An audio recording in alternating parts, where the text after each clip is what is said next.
Hutan merupakan kekayaan negara Indonesia yang bersifat multifungsi, karena selain dapat diambil hasil hutannya dalam bentuk kayu dan non-kayu, serta hasil olahannya sebagai komoditi ekspor, di dalam kawasan hutan juga terkandung sumber daya alam lain yang menghasilkan devisa bagi negara, antara lain sumber daya mineral dan batu bara. Penggunaan kawasan hutan untuk kegiatan non-kehutanan harus mendapat persetujuan dari Menteri Kehutanan dalam bentuk izin pinjam pakai kawasan hutan. Pada saat operasi penambangan dimulai, keanekaragaman hayati flora dan fauna akan hilang dari permukaan lahan di areal yang sedang dikerjakan, karena vegetasi akan didorong dan ditimbun begitu saja. Untuk itu perlu diinventarisasi dan diselamatkan. Pembersihan lahan merupakan tahapan kegiatan pembersihan permukaan lahan dan vegetasi penutup lahan dalam kawasan hutan, mulai dari tanaman bawah sampai pepohonan.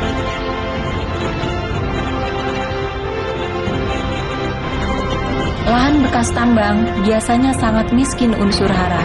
Oleh karena itu, tanah pucuk yang merupakan komponen yang sangat penting untuk kegiatan pertumbuhan dan keberhasilan tanaman pada saat revegetasi harus diselamatkan. Penggunaan kawasan hutan untuk kegiatan di luar sektor kehutanan seperti pertambangan, terutama pada pertambangan dengan sistem terbuka, karena sifatnya yang mengubah bentang alam, maka selain akan mengakibatkan terganggunya ekosistem hutan, juga akan menurunkan kemampuan dan fungsi hutan, baik sebagai faktor produksi maupun sebagai penyangga sistem kehidupan. Pemanfaatan sumber daya mineral dan batu bara mensyaratkan bahwa pengelolaannya harus memperhatikan kaidah-kaidah pertambangan yang baik dan benar atau good mining practice.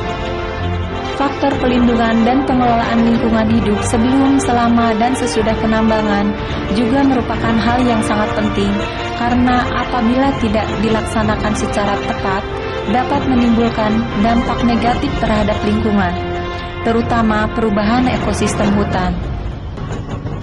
Kegiatan tambang menimbulkan dampak lingkungan yang sangat besar dan bersifat penting. Pengaruh kegiatan pertambangan mempunyai dampak yang sangat signifikan, antara lain berupa penurunan kualitas dan kuantitas air permukaan dan air tanah di seluruh wilayah DAS. Untuk itu, pelaksanaan reklamasi merupakan suatu keharusan. Undang-Undang Nomor 41 Tahun 99 tentang Kehutanan menyatakan bahwa kepada pengguna kawasan hutan yang mengakibatkan kerusakan hutan wajib dilakukan reklamasi dan atau rehabilitasi sesuai dengan pola yang ditetapkan. Reklamasi dimulai dengan penataan lahan pasca tambang, yaitu menata kembali permukaan lahan yang tidak beraturan, antara lain penutupan lubang bekas tambang,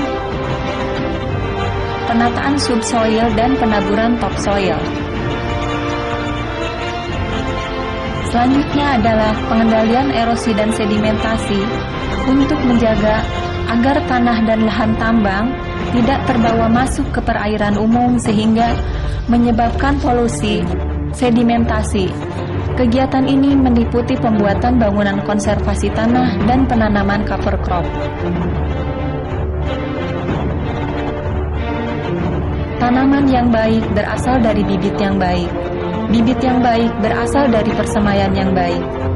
Persemaian merupakan suatu tempat yang digunakan untuk memproduksi bibit dalam jumlah dan kualitas tertentu agar tersedia pada waktu yang telah ditentukan.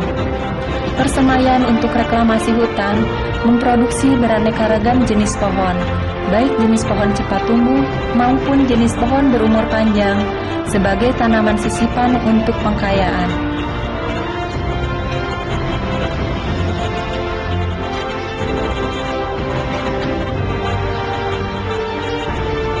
Mengingat lahan bekas tambang merupakan lahan terbuka, maka jenis pohon yang dipilih nantinya harus memiliki kemampuan untuk bertahan hidup dan tumbuh di lahan terbuka dengan sinar matahari langsung. Untuk itu yang pertama ditanam adalah jenis tanaman cepat tumbuh atau tanaman pionir. Jenis-jenis tanaman berdaur panjang yang memerlukan naungan dapat ditanam pada tahap kedua setelah pohon pionir yang telah ditanam lebih dulu mampu memberikan naungan yang cukup. Penanaman tanaman pokok, menanam bibit pohon hutan, merupakan kegiatan yang penting dalam tahapan kegiatan reklamasi hutan, yaitu untuk mengembalikan lahan hutan bekas tambang menjadi hutan yang produktif baik secara ekologi, ekonomi, dan sosial.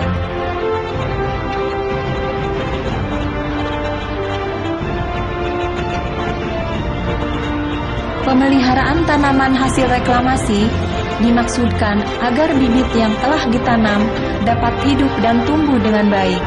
Pemeliharaan terdiri dari penyulaman atau penggantian bibit-bibit yang mati, pemupukan lanjutan, pengendalian tanaman penutup tanah, serta pengendalian terhadap hama dan penyakit.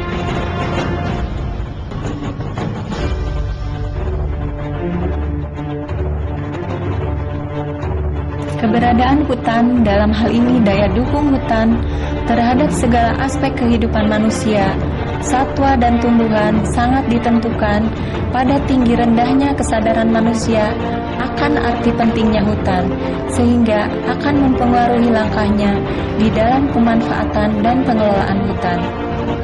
Hutan juga merupakan media hubungan timbal balik antara manusia dan makhluk hidup lainnya dengan faktor-faktor alam yang terdiri dari proses ekologi dan merupakan suatu kesatuan siklus yang dapat mendukung kehidupan. Mengingat arti pentingnya hutan bagi masyarakat, maka pemanfaatan sumber daya alam hutan hendaknya dilakukan sesuai dengan fungsi yang terkandung di dalamnya, seperti adanya fungsi lindung, fungsi produksi, dan fungsi wisata, dengan dukungan kemampuan pengembangan sumber daya manusia, ilmu pengetahuan, dan teknologi, maka pada akhirnya akan sesuai dengan hasil yang ingin kita capai, yaitu hutan lestari, masyarakat sejahtera.